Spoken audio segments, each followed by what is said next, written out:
Welcome to Finding Holiness, where we delve into timeless Torah wisdom, revealing the sacred in everyday moments. Join us on a journey to elevate your spirituality and discover holiness in every aspect of life. I'm your host, Rabbi David Kadosh, and together, let's embark on a path of spiritual exploration. I hope you enjoy this next episode. Let's continue where we were in Sha'arei Teshuva. We are still in the first Sha'ar, the first gate. Vav says over here the following. Now, I want you to understand what I'm about to say. This is a major idea. Emet hadavar, it is true. There are tzaddikim that sin. Yes, it exists. Really, really good people, they sin. Like it says in Kohelet, Shlomo Melech, there's no such thing as a man who does good on earth and never sins. It's impossible. I've seen Jordan.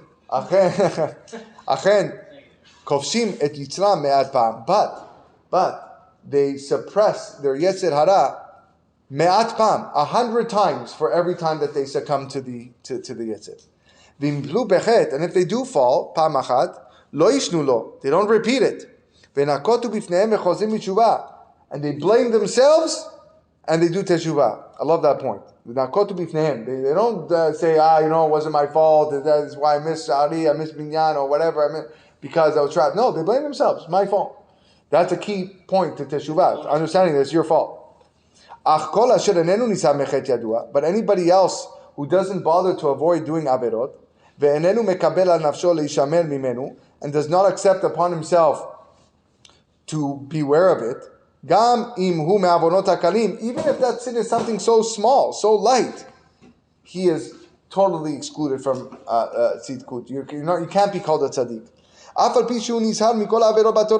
This guy could be so meticulous to avoid all other averot in the Torah, but this one mitzvah, he just does it, he doesn't care. The Chachamim referred to him as an apostate to that one mitzvah. It's as if he's kofer. He's like, he totally denies that mitzvah of the Torah. Ve'et posh'im nimna, and he's counted amongst the posh'im, those who sin purposely. Ve'gadol avono minaso, and his offense is too great to bear. Ki'im amor yomar ha'eved lerabo, for if a servant would say to his master, imagine a guy, a servant tells his master, Kol asher tomar elai e'eseh, everything you give me, I will carry out, zulati davar echad, except for this. Right? What do you think is going to happen? Kvar shavar ol adonah me'alav ve'yashav benavi aseh. That one thing that he said he wasn't going to do, he broke that trust, he broke the master's yoke from upon himself, meaning he's going to do what he wants. If you're ready to say that I'm only going to do one thing, what I want to do, and the rest I'm going to follow, that means that you're not ready to follow anything. You will do whatever you feel like doing. That's essentially what you're saying. Regarding this, what does the Torah say? We just learned in last week's parashat Kitabo, in the Arurs. Arur asher lo yakim et divrei Torah azot la'asot otam. Cursed is one who will not uphold the words of Torah to perform them. Be'uro. This means that there's a curse on who? Asher lo yekabel al nafsho lekayem kol divrei Torah merosh ve'ad sof. Meaning you will be cursed if you do not fulfill all the words of Torah from beginning to end. Meaning you cannot say that one mitzvah does not apply to me. It has to be one package. And the proof, ve'yoreh al zeh, omro asher lo yakim la'asot. The Torah says, cursed is one who will not uphold the Torah to perform them. Ve'lo amar asher lo yaseh otam. The Torah doesn't say cursed is the person who doesn't perform them, because we all miss sometimes. Yes, there are times where I don't fulfill a mitzvah, but I'm not considered cursed because I didn't fulfill the mitzvah. I will be considered cursed if I don't consider that I have an obligation upon me to fulfill all of it. There are two different things. And that's why Torah was very meticulous and specific in saying, Asher lo yakim la'asot otam, to perform them. If you go around and say, I don't have to perform this mitzvah, that doesn't apply to me, you're cursed. You're arur. You're not arur if you just happen to do an averah. Because then everybody would be cursed. Everybody would be cursed. It would be a big problem. ועוד תדע ישנו. כי השונה בעבירה 11 פעמים. If someone repeats a avera 10 times, אף על פי שנזהר מכל שאר העבירות, even if he avoids all the other averot in the Torah, הנה הוא נחשב כעובר על עבירות חלוקות. It's as if he committed many separate transgressions. He's punished for each one. וכן אמרו רבותינו זיכרונם לברכה, and a rabbi said in the Gemara Masechet Makot, כי אם יאמרו לנזיר אל תשתה והוא שותה, אל תשתה והוא שותה, if you go tell a nazir, don't drink, and he drinks. Don't drink, and you drink. Don't drink, and you do that 10 times, what did he say? Loke b'acharona kol achad b'achad. He gets malkut, he gets lashes every time he drank, because he was warned, and he transgressed. He was warned, and he transgressed. כמשפט האוכל טרפה ובהמה טמאה וחלב ודם. It's like a person who eats a terefa animal, okay, and then eats a non-kosher animal, and then eats the forbidden fats, and then eats the blood. You have 4 different averot over there. You could even doing it in one sitting, okay, but you would be transgressing 4 different things. We have noticed that the current generation, and he's writing this in his generation, has a lot of sins. There are many people, they don't take upon themselves to watch about certain averot. Their whole lives, they do not avoid them. Aval, opposite, they start treating it like it's permissible. They do it so much, it's like it's allowed. If they would only act this way with one avera, they would have a terrible sickness to their soul, like we explained before. Then surely you're going to get the sickness of your neshama when you transgress many of the Torah prohibitions. And some of these include very severe ones. Kemo, for example, Shevuat Hinam, you swear in vain. Yeah, I swear I didn't do that. Right? In Israel, they even say Hashem's name when they do that. Elokim, I didn't do that. What are you doing? Right? This is one of the 10 commandments over here. You're just whipping out swears and oaths.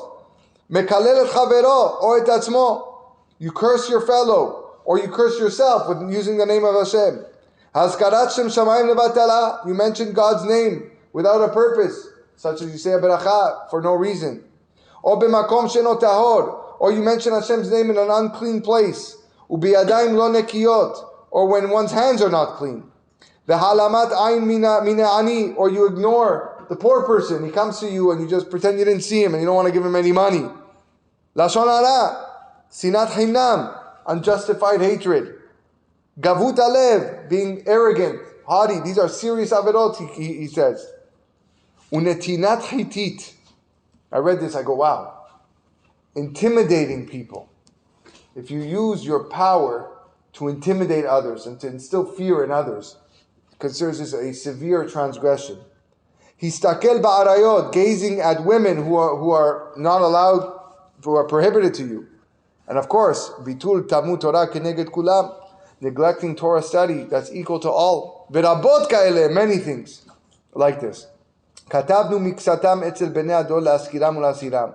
We have written some of these transgressions for the generation to remind themselves that they're forbidden, to warn them. And he gives us advice, very important advice here. V'chen ra'ui lechol ba'alei teshuva. He goes, it's proper for all people who repent, lichtov b'mgilat sefer hadevarim shenichshelu bahem ve'amitzvot asher kitzru b'kiyumam. Write down on a piece of paper, a journal. Think you write a journal. You probably think, what am I, in grade 2? No, you write a journal for all the things that you stumbled upon and all the things that you fell short in fulfilling. Everything.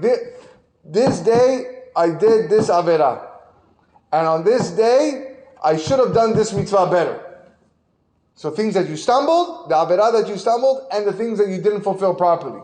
Velikro besefer zichronotam bekol yom.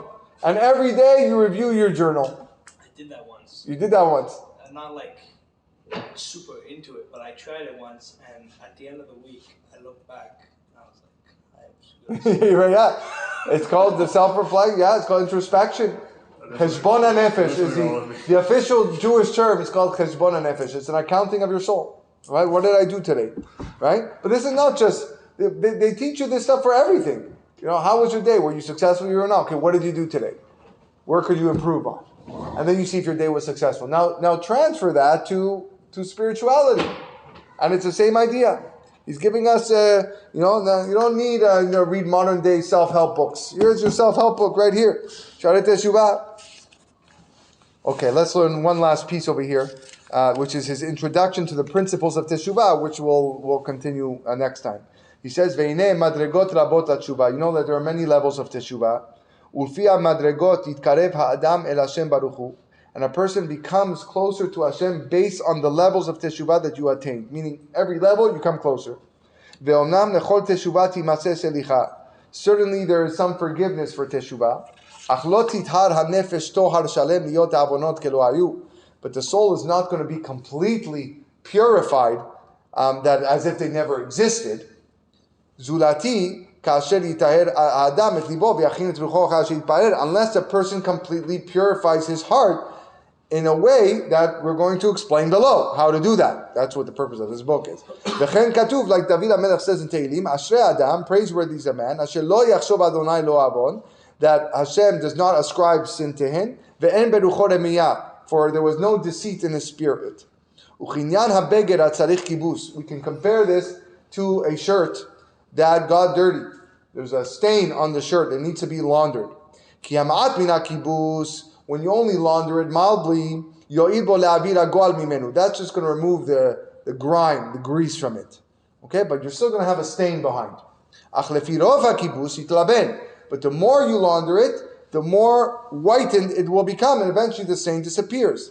That's what David HaMelech says in Tehillim. Herev kabeseni me'avoni, cleanse me thoroughly of my sin. Thoroughly. A lot of cleaning. Tide, extra strength. Tide. Right? Even in the cold water, the one that works for all types of water.